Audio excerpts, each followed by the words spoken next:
What black market did kids at your school run? I used to deal in whiteboard markers for teachers in high school. One teacher had a tendency to hoard them, leaving none for other teachers. I would take markers from him and provide them to other teachers in need. While there was no formal payment, I was given a little bit more leniency at times, request to leave the classroom for a moment, etc. Once the marker would start squealing on the whiteboard because it was almost empty, I'd get teachers giving me a nod as if to say, "You got the goods?" I'd then supply them with the marker color of their choosing, usually black. It was actually a lot of fun, and I never heard teachers talk about my systems or chastise me for taking markers. I was in elementary school when pogs were big. Everyone had cool slammers and stuff, but I didn't have money for good ones. My dad made one out of 12 inches mild steel for me and used an engraving pen to make a simple pattern. Everyone was asking me where I got them from. I didn't want to lose my unfair edge, but I also knew I could make money. My dad had a big sheet of this 12 inches steel. I told them I was the only one who could get them. I sold them for $15 a pop. My dad kept 10, I got 5. And that's when I learned what overhead was. I went to a private high school with a strict dress code, ties, belt, etc.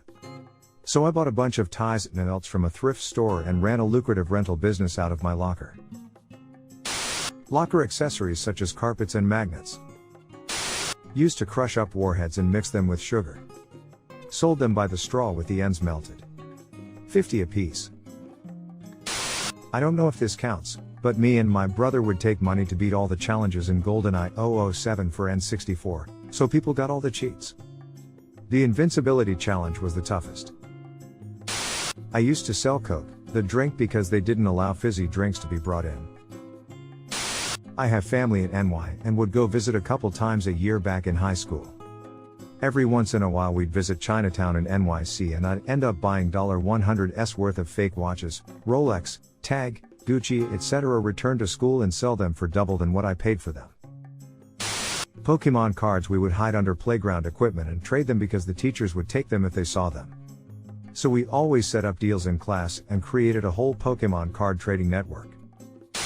My school used the metallic ends of pencils as a currency. Bronze was rarest, so it was the most expensive. Green was most common, so it was the least. We traded for erasers or pencil cases or a spot up in the 4-square line. Eventually got banned, but we still operated with people acting as banks to keep the currency hidden and to keep transactions hidden. The location of forest porn. At my school they took all sweets out of the vending machines and replaced them with healthy snacks. In the local town there was a sweet shop where you could buy a kilo of mixed sweets for PS5. So every week I would go there and buy PS1 of small paper bags and spend the Sunday night before school repackaging them all ready for the week ahead. Come Monday I would go into school and load my bag up every day selling the bags for 50p. Cuban sandwiches straight out of duffel bag before school. They were bomb, cheap and way better than the lunch in the cafeteria. The only guy in the school whose family had proper TV channels used to tape wrestling events and rent them out. Apple laptops in middle school. Some had iTunes. Some didn't. And the kids wanted it, so I apparently was the only one who knew how to transfer the installer with my USB. I put it on everyone's laptop for gifts, favors, etc. In return, got caught by the sub that day. I told her it was my flash drive, I could do what I wanted with it. And that's how I got my second detention of my life.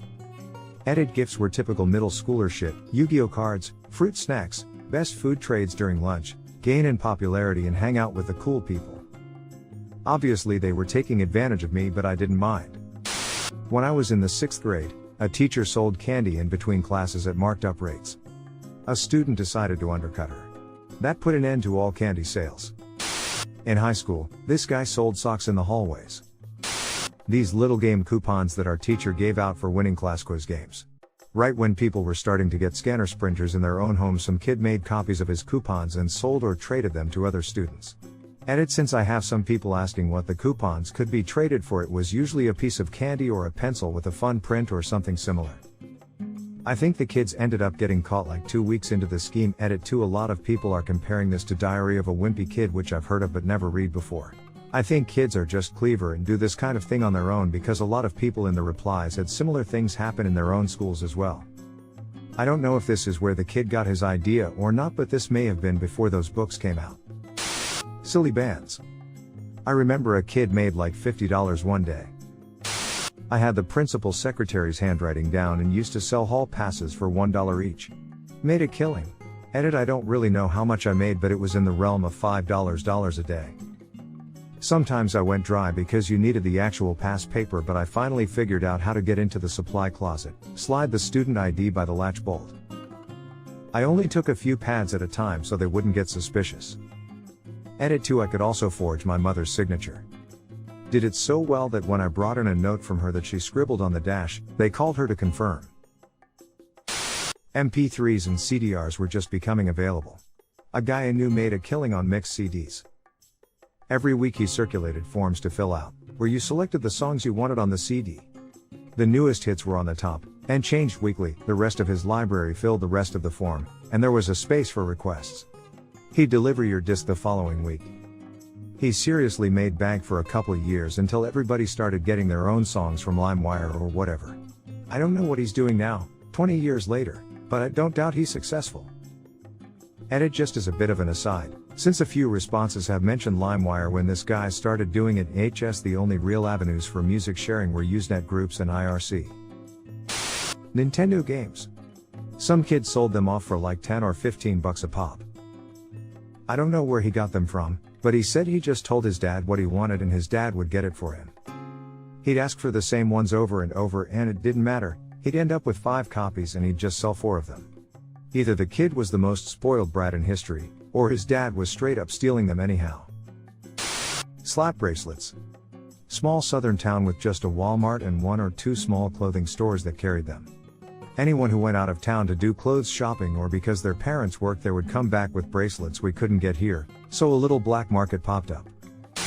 It's not anything bad, but we had a black market for food and another for birth control pills. Apart from the 20 minutes before the morning bell rang where everyone crowded around the front of the school being an open-air drug market, there were always dice tournaments. The rules were 2 people put down X amount of money on a game, then both people rolled 2 dice at the same time. Whoever got 7 or 11 first won the money. The winners of the first rounds would play each other for the amount of money they won in previous games.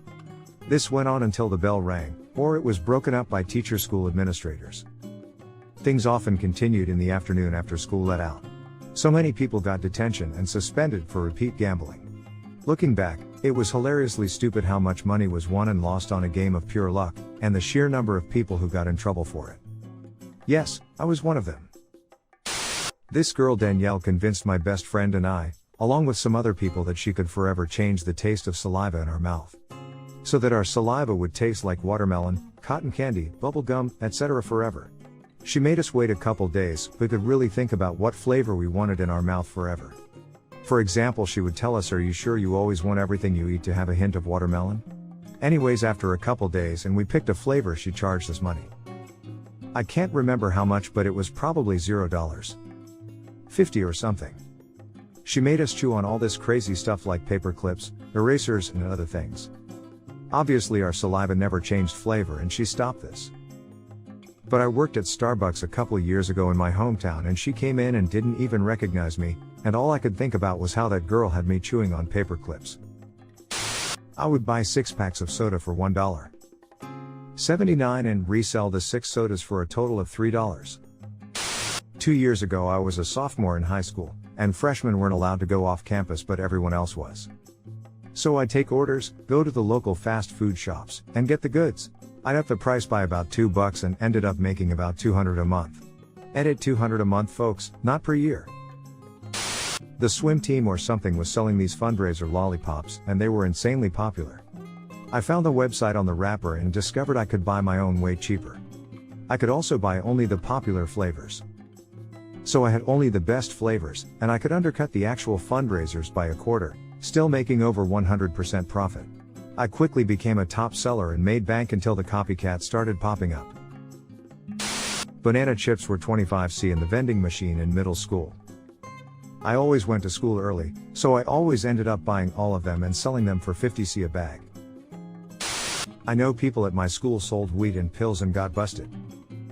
Like 20 people got expelled. Cinnamon toothpicks were all the rage in grammar school. Our school didn't have candy, so I started buying huge bags of pixie sticks and sold them for like 25 a piece. Then I got caught. This was middle school, so drugs and all that excluded. I lived in an area with a lot of retiree age people. A lot of which ended up raising their grandchildren. It really isn't a good area. Being older and from a rural area, they still don't trust online sites like eBay or Amazon, so I started ordering people things from those sites for actual money and added a charge for me to be making money off of it. It eventually got shut down because I got someone a USB in the shape of a pistol. It was the size of a USB and clearly a USB, but it didn't matter. The principal actually got the police involved to try to get me in real trouble. Some kids made a habit of stealing chalk when the teachers weren't looking. After a while they started selling it, charging more for longer and fresher sticks. It ended when someone eventually snitched on a buyer, which started a cascade of counter-snitching. Many pockets were emptied, some with chalk, but most of the dealers had hidden their chalk and got away with it. The duct tape wallets. Every year there was a new kid doing it, lol. I was a Pokemon card smuggler. In 6th grade, my friend's dad overheard my friend and I talking about how much our Pokemon cards were worth. He was shocked to learn some were worth $10 to $20 a piece. He made the comment, "Shame they won't be worth that much when you go to sell them." That comment stuck with me, and a few days later I started selling my cards at school. I made a list of everything I had with prices next to them. I'd pass the list around during class and kids would meet up with me between classes to buy what they wanted. I was making crazy amounts of money for a middle schooler, and before long parents were complaining that their kids were skipping lunch because they were spending their lunch money on Pokemon cards. So the school banned them. But I still had a good bit of inventory to move. I did all kinds of things to avoid getting caught. I hid cards in a box of crayons, I put a few sheets of sleeves in the middle of a binder full of legit notes, I even hollowed out an old textbook to hide all my cards. Despite getting searched 3 to 5 times over the next few weeks, my cards were never found and I was able to sell all of them before Christmas break. I ended up making close to $800 and was able to buy my entire immediate and extended family Christmas gifts with my own money for the first time. Once all the other kids learned how much money I had made, they were blown away and suddenly everyone was selling their cards. Problem was, no one was buying them anymore. Blow pops from Sam's Club, $0. 25 each. Must have made a killing as a 5th grader. Pencils for pencil fighting. The way it worked is one person would hold their pencil out grabbing both ends, and then the other person would see if they could break the pencil with theirs by holding one end and then pulling the other end back, snapping it down on the other pencil. We made a website that started as us doing stupid prank phone calls and jackass stunts. It turned into a homework sharing and answers to tests and quizzes that people would steal later. Luckily I wasn't involved by that time, but my friends weren't involved in graduation. Marbles were big at my primary school. Real big. It got to the stage where they were only allowed for 3 months a year, as we would no longer discuss anything but the game we had or the make we wanted to pay for. That was marble season. Now you could buy a big bag of cat's eyes from the supermarket, but they wouldn't get you far. To play the high stakes games, you needed a spect egg, a glitter bomb, a tidal wave or something exotic, but those suckers were pricey. Us poor kids couldn't afford those things, so we secretly gambled our marbles through the year, so when marble season opened, we had amassed enough marbles to really be ahead of the game. Being caught with marbles outside of marble season was bad. Real bad. One kid got 5 strokes of the cane. This being so, it was a big risk to hide in the shadows of the trees and sling those little glass balls about. Not only did it hone your skills for the season start, but you got good at taking the shot and then acting nonchalant. Marbles were currency. You could trade lunches with them or buy time on playground equipment. There was a good reason they banned marbles at my school. We turned it into some sort of mafia shit. Ooh, I've got one. The guy that started and maintained, and went to jail for the Silk Road went to my high school like a year or 2 before me. Warheads. Remember those? There was this girl that used to sell candy bars at my school. Her mom would get the big packs at Sam's. She asked me to help her, and that's when business started booming.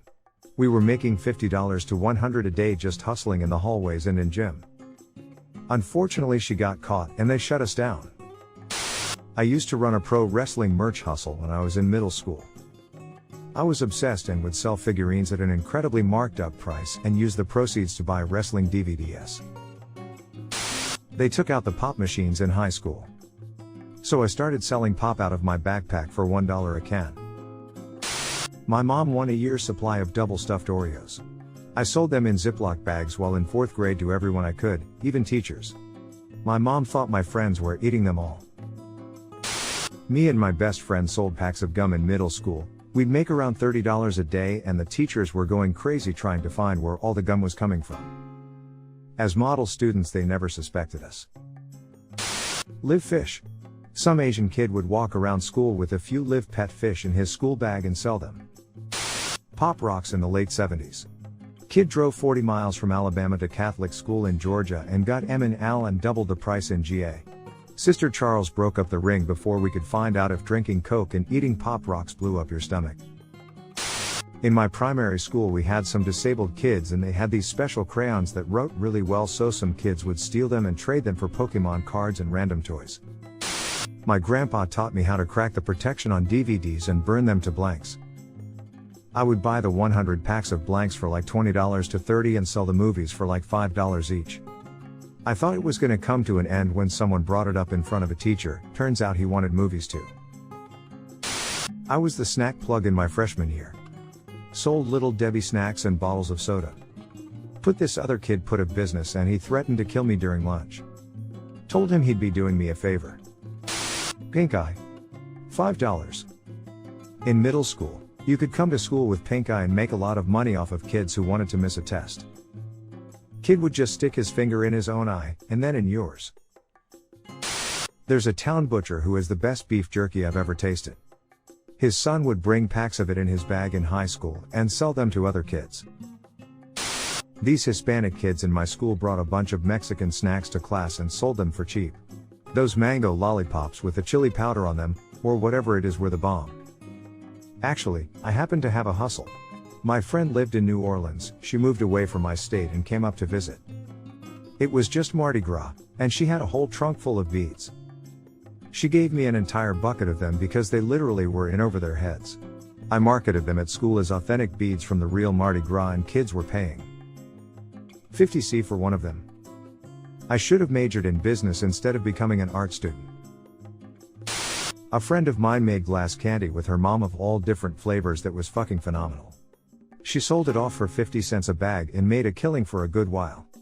Made the mistake of bringing in a Jack Daniels flavored batch and some goody two-shoes snitched her to the office claiming she was selling booze.